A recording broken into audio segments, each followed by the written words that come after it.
Cranberries' second part. Hello, and welcome once more. It's a summertime. At least this year where I am, it was quite autumn-like. Cloudy days, rainy days, wind brings some cold air, etc. I'm kind of used for rainy and coldish days, that it is quite unusual to walk out in hypothetically hot summer days without a hoodie. I like my hoodie.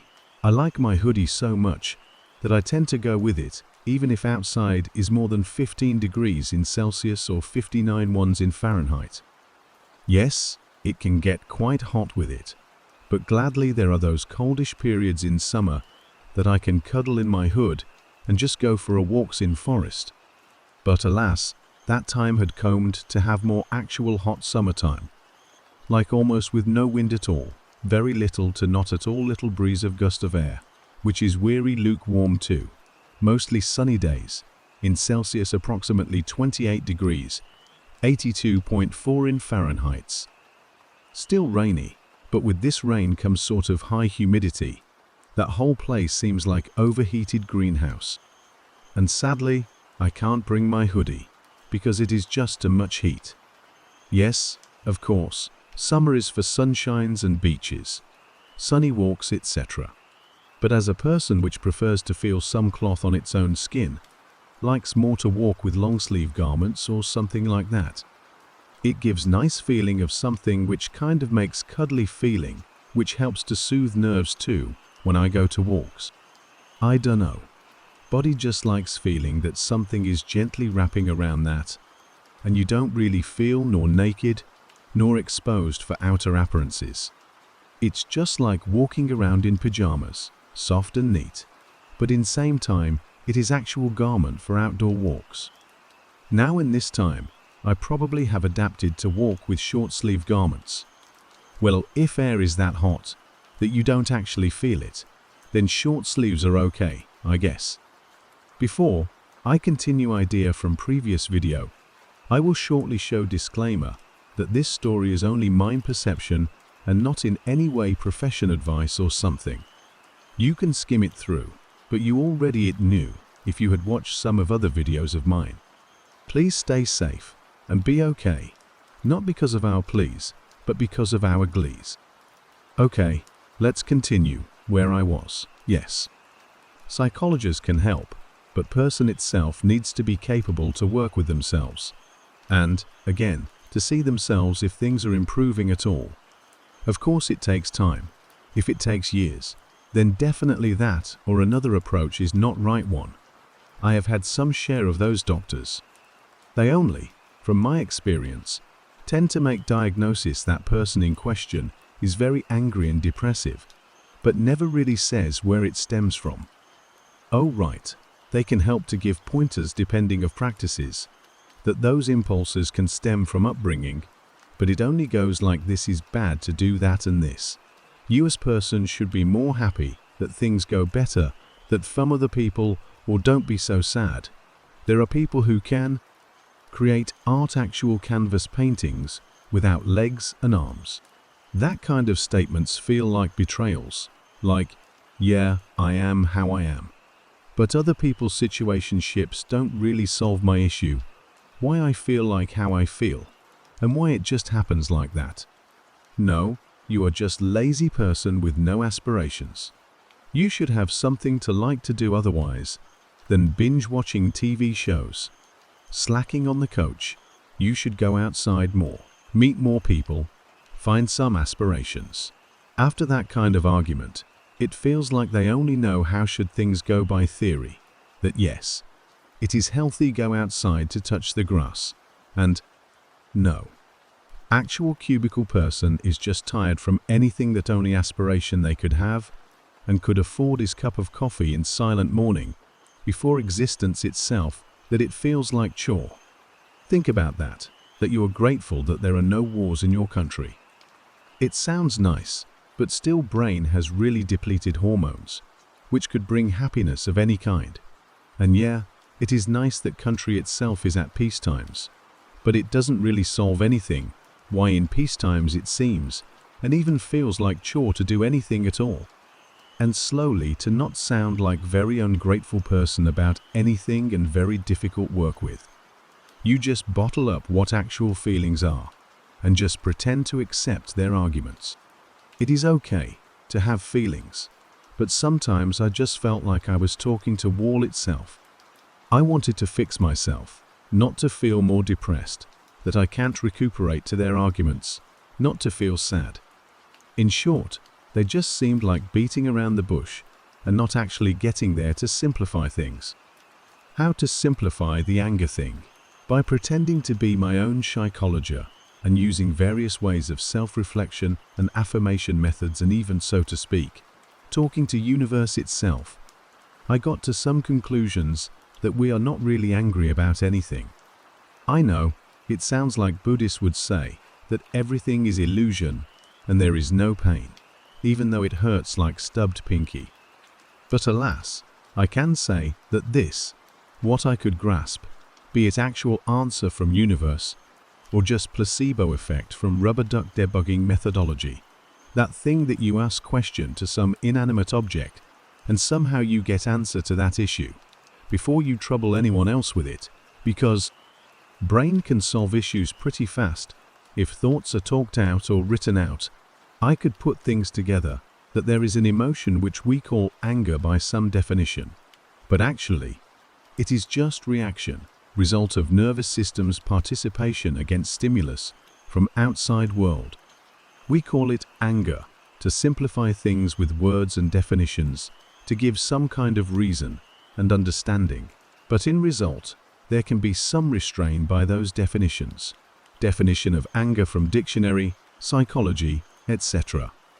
is not bad in any way, but when we blame each other about that reaction and judge ourselves, we somehow create that we define ourselves with that anger, which is only reaction for some really active motion.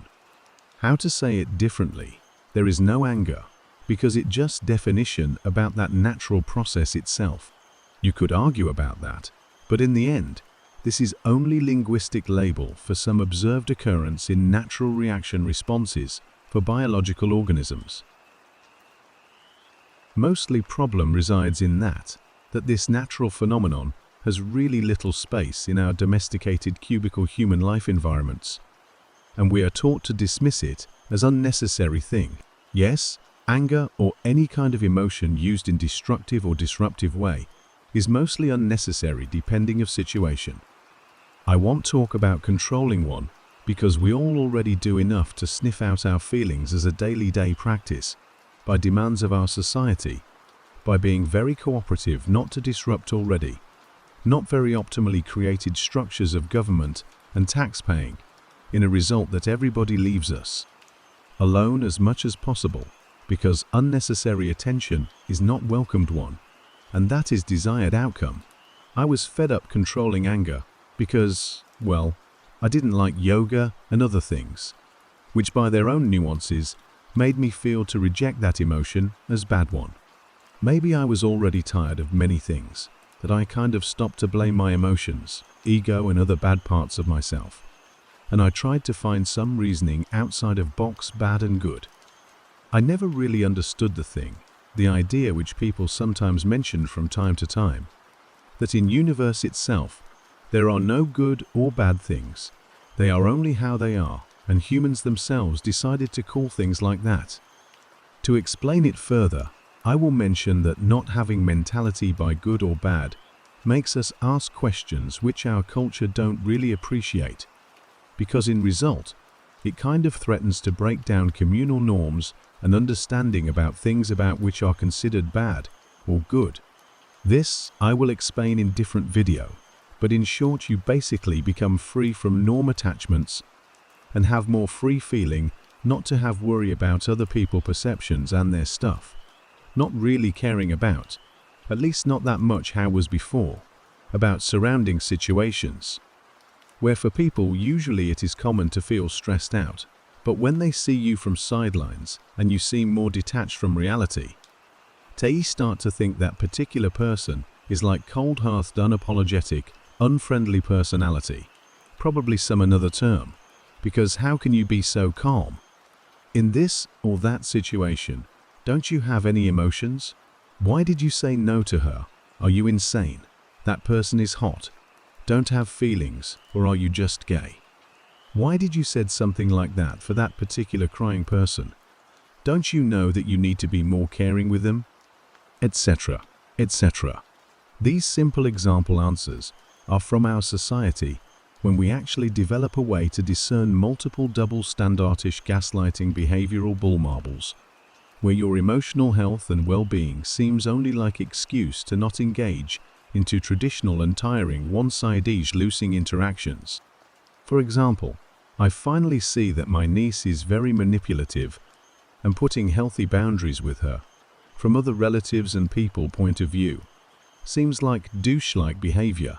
Or another example, I finally see that promotions in workspace don't really matter much as more digits in wallet, because in return it mostly gives less time for personal space and less time to recuperate and replenish energy for new workday.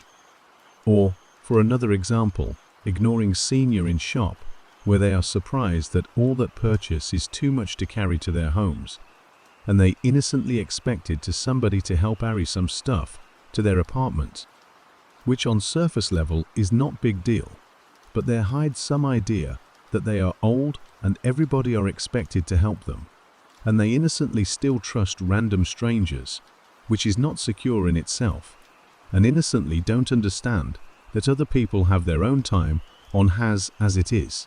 Kudos could be just their boredom and loneliness itself to some degree. But with that lady, it was not first time when she expected some random helper to appear and help to carry her purchased items. Yes, she can carry them well. It is just her style that activates some anger adrenaline in more aware bystanders, that she pretends with some question-like tone and puts other people in situation that it is just rude to say no or pretend that she's not there. You could call it manipulation through sort of pittiness, or showing oneself as vulnerable as possible, so that people around would help out unintentionally. When situation calls for it, yes, it is nice to help other people, because outer factors kind of can force that, and it is part of survival instinct to help others in need, like donations, voluntary work, gestures of kindness, life savings, emergencies, etc. But it is not same when people try to pretend that they need help. And when that happens, depending of how intuitive are people around, some do help not thinking much of it. Some from different perspective unconsciously can pick up some kind of uneasiness or unfairness, that some person is asking for gestures of kindness or gestures of some kind of approval when they don't need it at all. Okay, it's not really big deal if old granny is used to receive helping hands. But the big deal is about that pretending thing and expecting help as granted mandatory action from other people around. It's not like all people are like that, but there are those who knowingly or unknowingly use one or two manipulation tactics to receive benefits from other people around. And when some person decides to not act on their so to speak whims, they accuse that particular person as unfeeling and impolite one. Yes, sure, I am considered impolite to having more healthy boundaries and reducing actions, which usually leads to emotional decline or burnouts of those unwritten rule mandatories, which ironically are promoted in society as welcome ones, whereas they really are unfair to people around.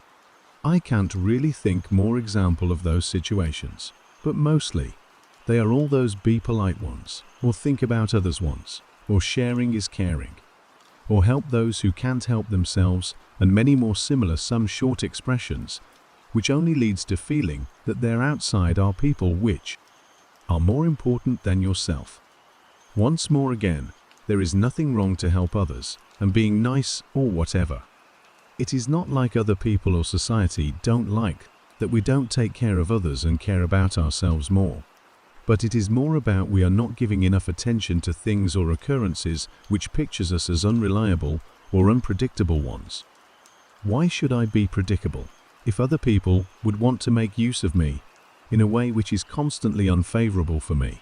Not talking about money and stuff, but bare personal space and emotional capability to do things which I had planned to do beforehand.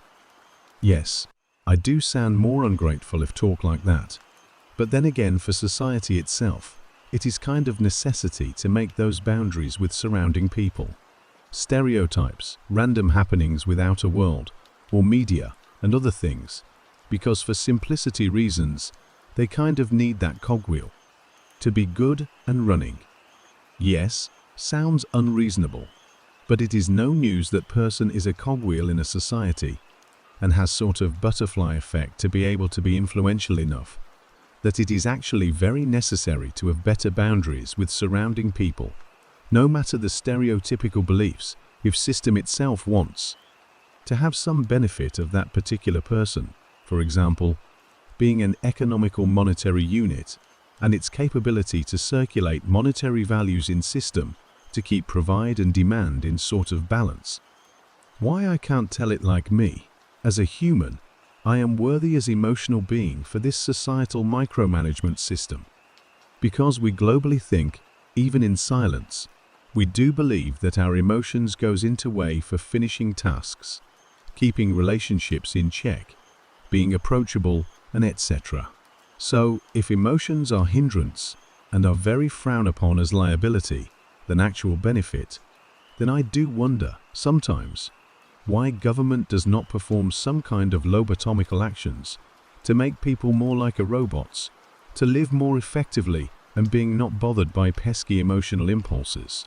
Why does by various religious teachings, some omnipotent one or multiple beings did create humans with those pesky emotions? That being could just make us like robots with emotions, but just with love, or just no emotions at all. If it really is sinful to feel things and society itself dislikes, even hates personal expression itself on emotional levels, why are we created to feel things if we are forbidden to do it as natural thing? Why can we just be robots who love everything and there are no stresses about anything at all? Why do we as humans do need to struggle with providing each other and then to feel things which only gets into way to actually do something? So, thinking about that there is not really any answer to have, then some nonsense as this is only tribulations of life to test you, or something between lines, Creator is testing your willingness to follow Him or suffering, is necessary just as love and happiness, without one of them another loses its meaning. In short, religion itself just says that we should just F up and just move along with never-ending struggle with our inner turmoils, and somehow it is a sin to end self when things go very south. Go figures, but by some other means, I could find a more reasonable answer than, okay, things are how they are and governmental units needs every person cooperation to keep up the system up and running. If you really like to live in this concrete-like world, where only gases of pollution and stressful things of relationships and politics roam around, you better get your own guts together, because nobody really will help you to get out of your own malfunctions of feelings and life. Or, if you don't really like living into society, you have opened to doors to go into wilderness. But oh my, oh dear, did we forgot as little thing? Yes, of course, single person can't really survive in jungle, nor even mere 100, if they don't even know how to make a fire, get a water, hunt animals, or even just know what plants are edible and what are not. No, it is very simple indeed, because Mother Nature really likes to keep up with her own single and yet very efficient rule, only fittest survive. Do I want to live in city, or do I want to feel last days in wild wilderness? What do I even know as a simple cubicle office space worker? So in short, it is more simpler to try understand that, okay, feelings are nice and whatnot, but in same time, those same feelings need to be defined in own way to actually not being to consumed by them. Yes, consumed, because there are reason why in same loving biblical works and in similar religions, there are sinful emotions, which are the part of human life indeed, but in same time, you don't really need to be consumed by them. It is like silly prank of some kind of trickster around, that we have natural impulses and then somebody, probably very historically real, and at some time living person did inspire people to write a few works about sinful human nature and how to basically pray to empty skies and expect some weird miracle or salvation, some sorts where you don't really have any idea what to expect, but just to believe and have faith. Not saying it is bad, everybody needs some coping mechanism to overcome own mysteries of life indeed.